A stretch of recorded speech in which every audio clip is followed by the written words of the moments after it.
şehir kendi. Tamburum var 5 bendi.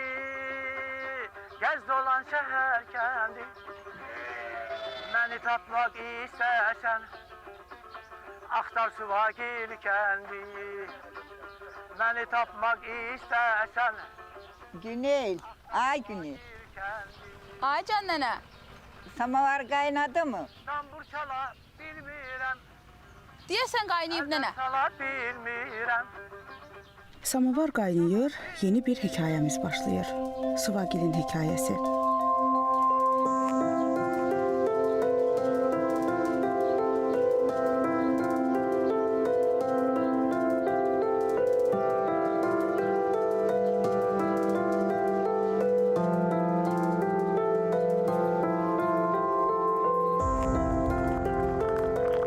Biz Azərbaycanlılar üçün çay sadəcə susuzluğumuzu yatıran vasitə deyil, şirin söhbətlərin başlanğıcıdır. Stəkanlara süzülən hər damlada bir ailənin tarixçəsi, bir xalqın adəti dilə gəlir. Bu, milli ənənəmizdir. Dəmli, isti və doğma. Köhnə Suvagildə doğulmuşam. 55-ci ildə bura köçdük. Bura kənd köçürür deyə təzə birinci biz köçmüşük Suvagildə. Neçə yaşınız vardı oradan köçəndə bura? 4-cü sinifdəydim. 4-cü sinifdən gəldim. Ondan sonra burada məktəb o tikilən evlərin içində olurdu. 2 otaq, 2 otaq onda olurdu. Bir sinifdə 4 sinifin uşaqları olurdu. Bir yerdə, bir stol bunların 2 nəfər, nə bilim. Təzə bura gələndə, yoxsa orada? Yox, burada. 2-ci sinifin uşaqları, 1-ci sinif, 4-cü sinifə qədər orada elə oldu. Nənə, bax indi siz uşaq olmusunuz da, uşaqlar üçün fərqi yoxdur da. Onlar yəni düşünmürlər bu dünyanın qayğılarını filan. Yəni heç bəlkə də anlamırlar ki, nə baş verir də. Bax böyüklər evdə nə danışırlar bax bu köç prosesi vaxtı? Köç prosesi vaxtı heç kəs istəmirdi köçməyi birinci. Ancaq orada çətin yaşayırdıq. Çaylar, nə bilim, gətirəsi yemək içmədən buğdadır, arpadır, çörəkdir, gətirməyə çox çətinlik çəkir. Atla şəhərə gəlib aparır. Hə, atla gəlirdilər şəhərdən, hər şey aparırdı. Arpa aparırdı. Orada əkməyə də mən indi yaşayan yerdə əkirdilər. Siz indi də gedirsiniz köhnə Suvagilə. Köhnə Suvagil. Yaddan çıxartmırsınız oraları. Heç vaxt yaddan. Orada yalnız bir dənə lobya əkirdi, kartof əkirdi, daha qalan şey yox idi orada əkmə.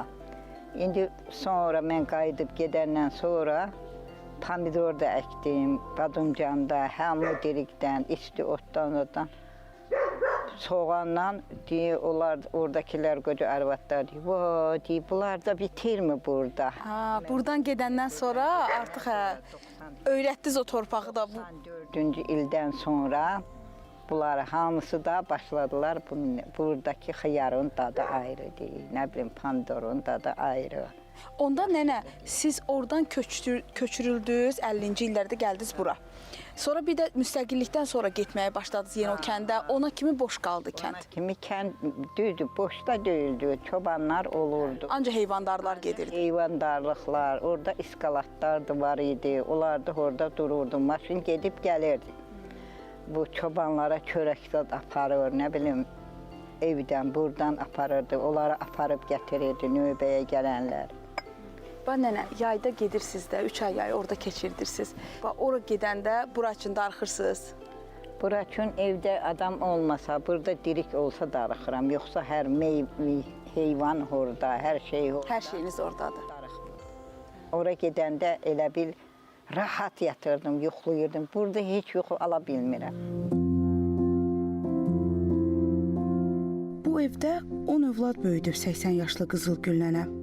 5 oğlundan biri şəhid, 4-ü isə qazidir. Ərazi bütövlüyümüz uğrunda 15 igid oğlunu qurban verib Suvagil. Kəndin ən görkəmli yerində əbədləşib xatirələri.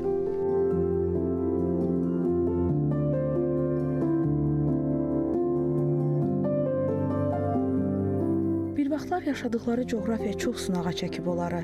Güc, səbir və əməklə yoğrulan bu torpaqlarda kök sala bilmək üçün çətin həyat şərtlərinə uyğunlaşmağa çalışıblar. Sərhəd bölgədə yerləşdiyindən Sovetlərin köçürülmə siyasətinin qurbanlarından olub bu kənd.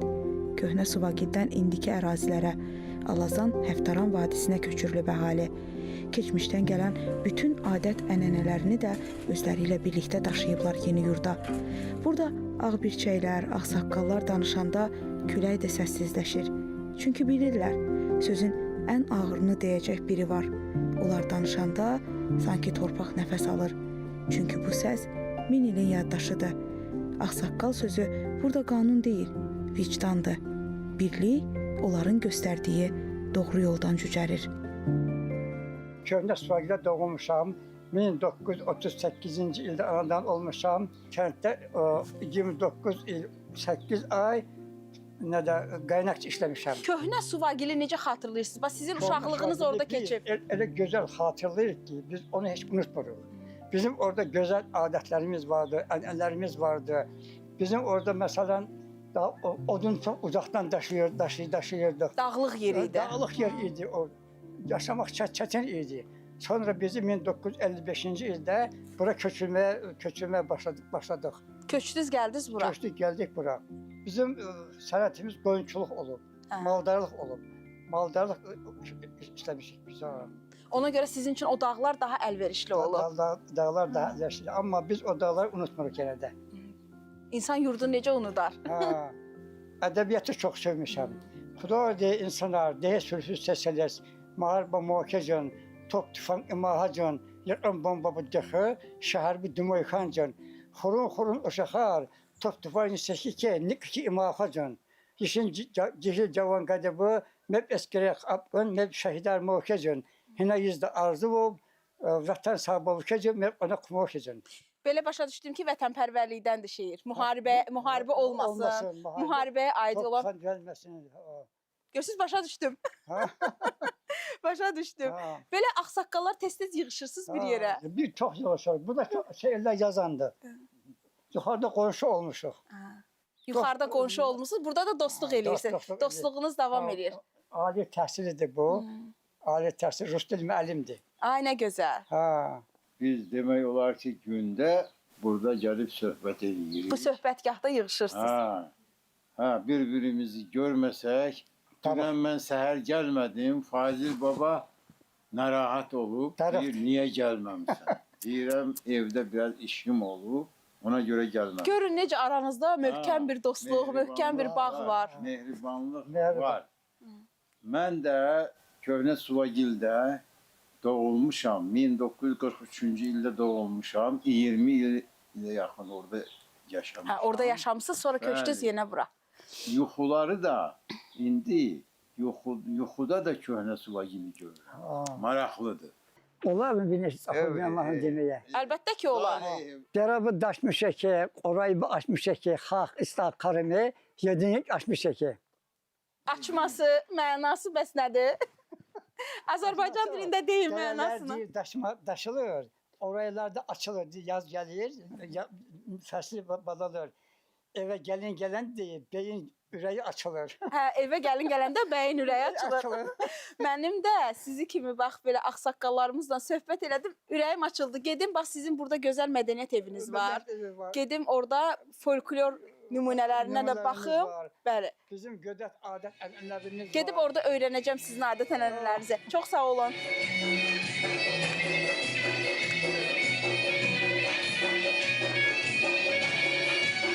Saxur xalqının folklorunun, adət-ənənələrinin keşikçisidir kəndin mədəniyyət evi.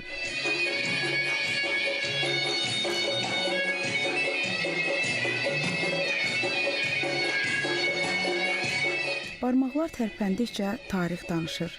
Sükutun içində nağıl, hərəkətin içində dua var sanki.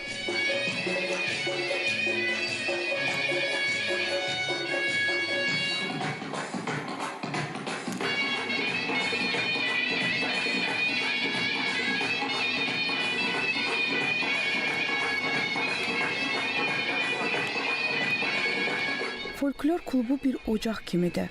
Bu ocaqda yanan köhnə bayatıları, adətləri külə dönməyə qoymurlar.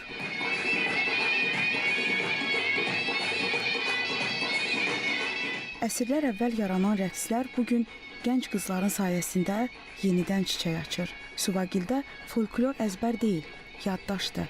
Nənədən nəvəyə ötürülən, danışmadan da başa düşülən bir yaddaş. Ay, xoş gördük sizi. Necəsiz, gözəl xanımlar? Nə gözəl belə rəqsləriniz, nə gözəl adət-ənənələriniz var. Bax, bu qrupun adı nədir, bu gözəl qrupun? Bu qrupumuzun adı Ceyranım Xalq Kollektividir. Ceyranım Xalq Kollektivi. Çox gözəl. Bu xınayaxtı mərasimidir. Sizin xınayaxtı mərasimləri, bax, digər xınayaxtı mərasimlərindən fərqlənirmi? Fərqlənir, hə. Nə ilə fərqlənir? Bizim xınayaxtda elə bir qızlar toplaşırlar gəlinin başına axşam. Sonra oğlan tərəfi gəlir, oğlan tərəfin qohumları. Xına qoyurluq. Sonra orada oxuyurlar, oynayırlar, bir-birinə bayatı deyirlər. Belədir. Əslində başqa yerlərdə də elə belədir. Hamı yığışır. Məsələn, mən bu yaxınlarda öyrəndim ki, Naxçıvanda hətta oğlan xınası da eləyirlər. Qız evi gəlir oğlan evinə, xına gətirir və oğlanın əlinə xına yaxılır. Deyirlər, gülürlər, oynayırlar. Deyirəm, nə gözəl vətənimizin adət-ənənələri var və nə gözəldir, bax, sizin kimi kollektivlər bu adət-ənənələri yaşadır. Bax, kollektivinizin neçə üzvü var, nə vaxtı yaranıb? Kollektivimizin üzvləri çoxdur. 12-13 nəfər var. Bu kollektivimiz 1972-73-cü ildən fəaliyyətdədir. Elə hamısı kəndin öz uşaqlarıdır. Öz uşaqlardır, həvəsindən gəlir. Suvagilin uşaqlarıdır. Bunlar məktəbli uşaqlardır, hə? Sevirsiniz folklorunuzu?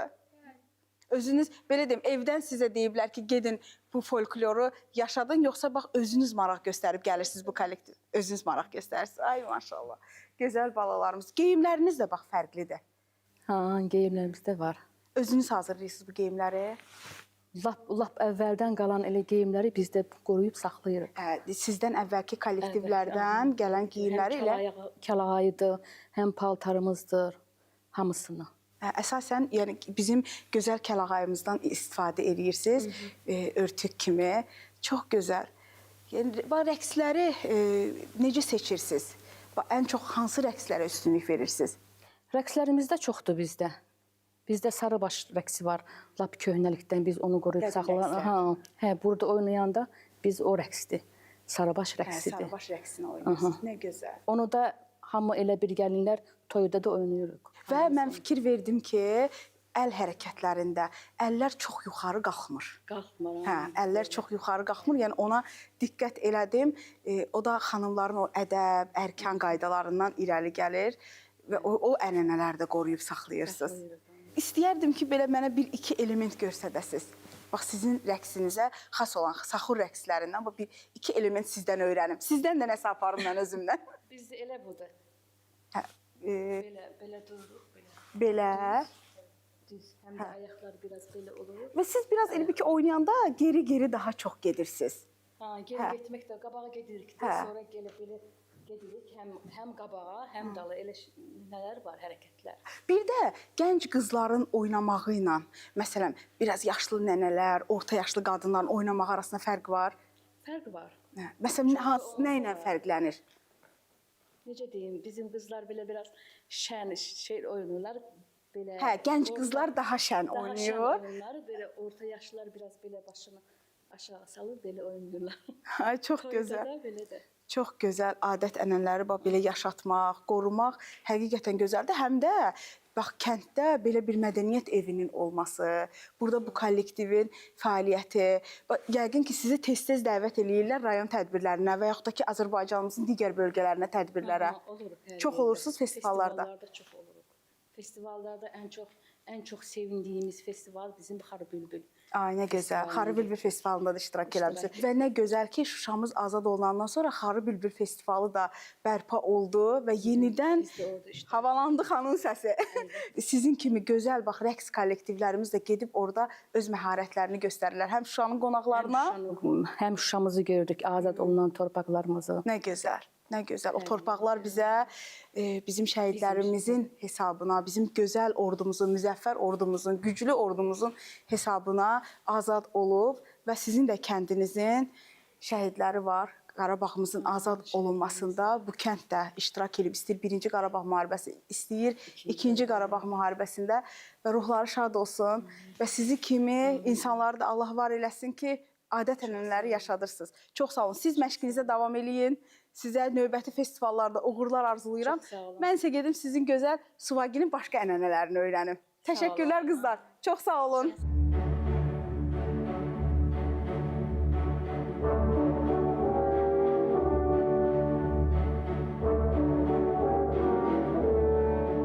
Yaradıcı ruha sahibdir Suvagil insanı. Az qala böyükdən kiçiyə hər kəs bir istedad sahibidir. Genç çəmənlikləri özlərinə ilham pərisi seçən balalara fikir verin. Onlar bu torpağın ən parlaq palitrasıdırlar. Təbiətlə danışır, rənglərlə dua edirlər. Bəlkə də gələcəyin sənətkarları Suvagilin qoynunda böyüyür. Səssiz, səmirsiz.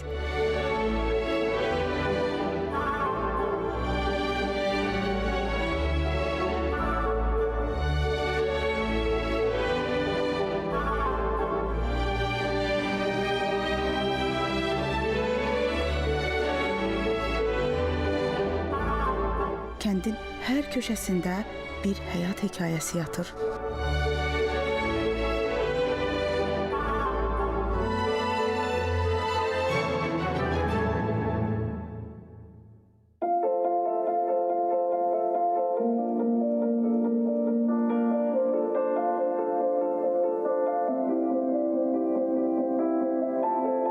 Yeni Suvagilə köçürülən ilk ailələr sırasında İskəndərovlar da olub. Beydulla müəllimin hekayəsini dinləməyə gedirəm. Haqqında o qədər xoş sözlər eşitdim ki, onu tanımasam olmazdı.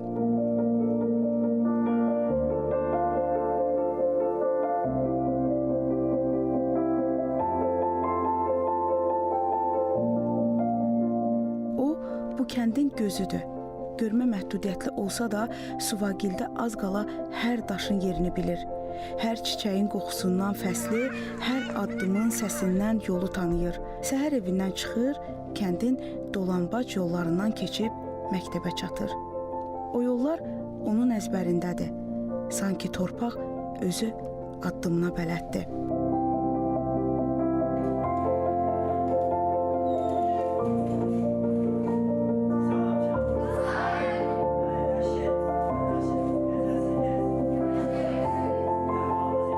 Kəndin uşaqları onu həm müəllim, həm də özlərinə işıq bilirlər. Onları işıqlı gələcəyə hazırladığı üçün. Tarixdən danışanda səsi gah titrəyir, gah yüksəlir. Bu kəndin keçmişindən danışanda sinif susur. Bizim kəndimiz əvvəl dağların qoynunda çətin şəraitdə mövcud olmuşdur və təxminən bir 60 ildən bir qədər çoxdur ki, kəndimiz köçürülüb, bax bu indiki yerində məskunlaşıb.